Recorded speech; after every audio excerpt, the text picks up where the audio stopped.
Apa kabar Bang Rismon Sianifar? Kabarnya baik-baik saja tentunya. Tetapi hari ini ada kabar baru dari abang kita, yaitu beliau mendatangi Universitas Gadjah Mada, dan dari tayangan live streaming beliau, kelihatannya beliau quote, marah ya kepada pihak UGM. Mengapa kemudian Bang Rismon marah kepada pihak UGM? Dan juga marah kepada ternak-ternak Mulyono? Kita akan bahas di Bukan Partai Politik.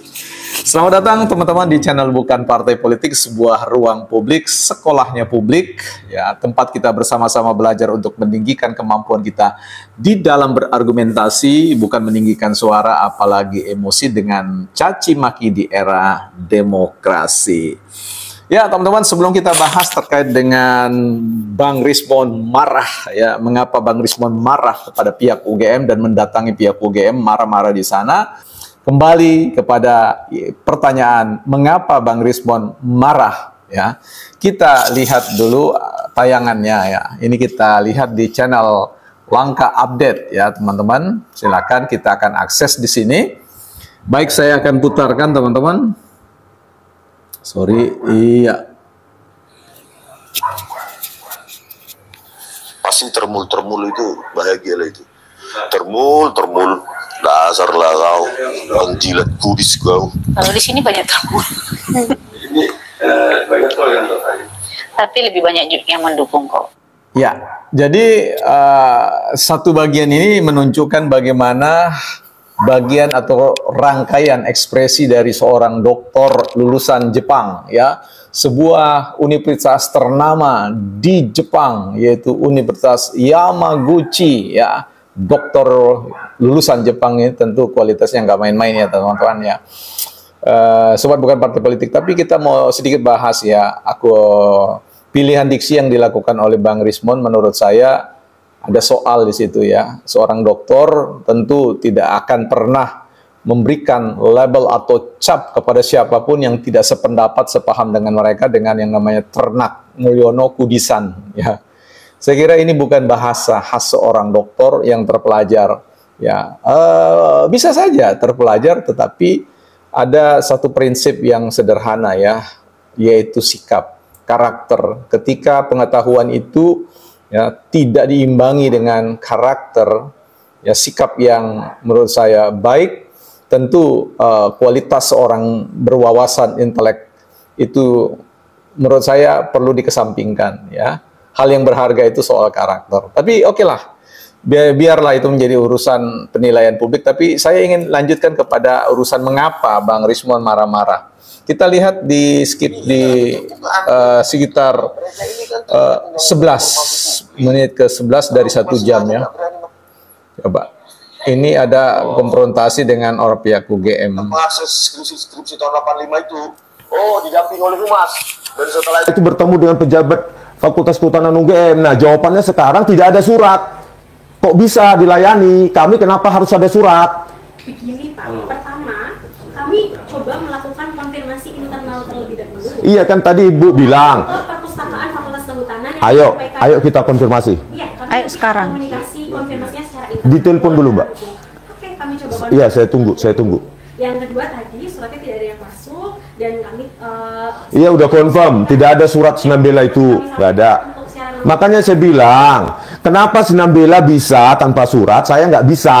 Kalau birokrasinya ketat dan berlaku untuk semua orang. memang berlaku untuk semua orang kan. Kenapa Joshua bisa? Pertama saya mohon untuk live dimatikan. Sudah dimatikan apa belum? Gimana? Enggak, itu jawabannya gampang sekali. Itu loh Bu. Pertama tidak memberikan jawaban, tapi live ini dilakukan di ruangan kami, Bapak. Ini ruangan rakyat ini. Rakyat ini. Di DPR aja boleh loh live. Ini dibayar rakyat nggak ini? Digaji rakyat. Ini sofa ini dibayar rakyat ini, bukan punya Mbak ini, bukan punya Ibu. Pajak saya Loh, nih. kenapa ini nggak boleh di live ini? Ini milik rakyat ini, dibeli oleh. Kami mohon dengan sangat dengan segala. Iya tadi kan alasannya ini milik kami. Gini, Sofa ini properti kami, ini milik rakyat ini. Kami tidak Mbak, menyebutkan seperti itu, Mbak, Bapak. Apakah dengan kita mematikan live, Mbak akan Ada memberikan jaminan? jawaban yang kita tidak boleh publikasi? Pertama, tidak ada jawaban yang akan kami berikan tanpa ada arahan atau Enggak kan Ibu.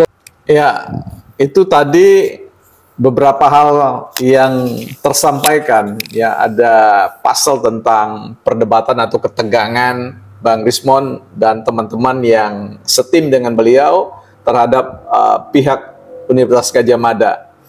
Nah, menarik untuk kemudian kita mengerti bahwa sebab kemarahan dari Bang Rismon itu adalah anggapan Bang Rismon adanya perlakuan yang berbeda dengan Joshua Sinambela yang mampu mengakses data-data dan diberikan sekalipun dengan birokrasi tanpa persuratan, dan beliau menuntut hal tersebut diberlakukan sama seperti Joshua Sinambela. Ya, kita ini kan tahu bahwa memang ada sign quote perseteruan antara Bang Rismon dengan Joshua Sinambela tentang kredibilitas kelulusan dari Bang Rismon. Tapi sekali lagi itu urusan Joshua Sinambela.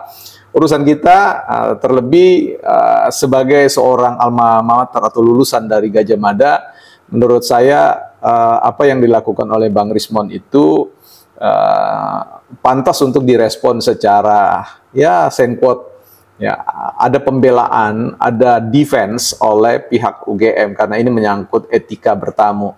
Ini bukan soal kursi, apakah itu kursi kami atau kursi rakyat, pajak rakyat dan sebagainya. Kalau kemudian cara berpikir kita itu sama seperti cara berpikir Bang Rismon, maka ya kita bebas saja masuk di semua instansi pemerintah termasuk di Istana Kepresidenan ya untuk kemudian berbicara atas nama pajak rakyat, atas nama uang rakyat dan sebagainya. Saya kira etikanya bukan seperti itu ya, bahwa ada perbedaan perlakuan antara Bang Rismon dan juga Sinambela itu kan tentu juga menyangkut tentang bawaan diri kita, cara kita bertamu, sopan santun yang kita hadirkan. Sebagai orang yang pernah belajar hampir 9 tahun di sana, kita itu tahu persis bagaimana apa yang boleh dan tidak boleh. Sekalipun kita tahu bahwa kampus itu adalah kampus milik rakyat, tapi ada etika ya yang tidak bisa kemudian kita lampaui, ya, yaitu bagaimana merekam, ya, memvideokan sesuatu yang kemudian bisa menimbulkan kekeosan atau kekacauan di ruang publik. Nah, ini kan sebenarnya harus disadari apa yang dilakukan oleh Bang Sinambela dengan Bang Rismon itu berbeda ya sifatnya. Kalau yang dilakukan Bang Rismon itu kan dapat data sedikit langsung di-upload, dapat data informasi sedikit tanpa verifikasi kemudian dilempar ke publik sehingga bisa menimbulkan kerugian-kerugian yang tidak semestinya ditanggung oleh pihak-pihak tertentu. Saya kira itu yang harus dimengerti oleh Bang Rismon. Bukan persoalannya ada pemberlakuan, bagaimanapun juga segala sesuatu itu tidak bergantung pada orang lain saja, tapi bergantung pada diri kita. Bagaimana, apakah kita ingin diterima dengan baik oleh orang lain atau tidak, itu menyangkut tentang sikap dan pendekatan yang kita pilih. Ya, apalagi menggunakan ancaman bahwa nanti akan saya bawa ini di dalam Suara Rakyat di salah satu stasiun televisi ya, iNews ya kalau tidak salah, seperti itu. Nah, yang begini-begini kan yang sebenarnya tidak diapresiasi oleh Universitas Gadjah Mada ya, karena tahu apa yang sedang dicari oleh Bang Rismon ini kan bukan perkara sederhana. Ini perkara kompleks, perkara yang bisa membuat stabilitas bernegara itu goncang ya. Makanya semua pihak akan berhati-hati ya. Jadi respon yang sangat biasa lah sebenarnya itu. Jadi tidak perlu ada bahasa-bahasa seperti itu ya. Tetap saya kira ada etika untuk tidak mengambil gambar, tidak mengambil video kalau memang belum diizinkan, bukan atas nama soal isu uang rakyat atau pajak dari rakyat dan semuanya. Kalau kemudian kita pakai nalar Bang Rismon, ya chaos lah bangsa dan negara ya. Kita tunggu lagi apa yang sedang dibuat oleh Bang Rismon. Kita sifatnya antitesis saja, artinya merespon apa yang dilakukan oleh Bang Rismon. Sebagai alumni Universitas Gadjah Mada juga saya dalam hal ini tidak sependapat dengan pendekatan yang dilakukan oleh Bang Rismon. Saya bisa keliru tentang hal itu. Bukan partai politik.